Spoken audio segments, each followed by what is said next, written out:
We're in the National Archaeological Museum in Naples, in a room filled with frescoes that were taken from Pompeii. We're standing in front of a small square fresco that was taken out of a wall and depicts in a roundel a woman who's looking back at us. She's fascinating and draws our attention immediately. In fact, in this museum, there's room after room of paintings that have been removed from Herculaneum in Pompeii, cities that had been buried by ash by the volcano Vesuvius, which erupted in 79 CE. And archaeologists believe that this had been painted in the decades immediately before that eruption. But what's so striking about this particular image is I feel as if this woman is looking back at me through time. Well, so many of the paintings in these rooms refer to ancient Greek and Roman myths or other aspects of daily life in ancient Pompeii and Herculaneum, but she looks directly out at us. And the fact that she's got her pen, her stylus,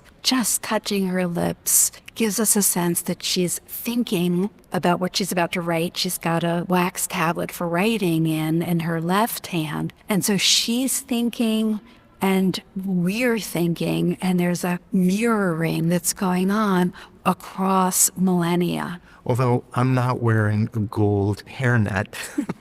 And gold earrings. And look at those lovely curls that are catching the light. Archaeologists don't believe that this is a portrait. They believe that this is a type of figure, a sort of a standard representation of a woman in the act of thinking and writing. Well, and for that reason, it's gotten the name of Sappho, an ancient Greek poet, but we have no idea whether it's really Sappho or not. But the other interesting thing about this is that she's in a roundel. She's in a round frame, this plain gray background that really makes her stand out. And the artist is using light and shadow modeling to make her seem so three-dimensional and present. You can see the light hitting her face from a high vantage point, but also the light hitting her right wrist, her fingers, the fingers that are holding that stylus, the little bookmark perhaps in the pad that she's holding, her undergarment, the cloak that she wears. There's so much here to look at.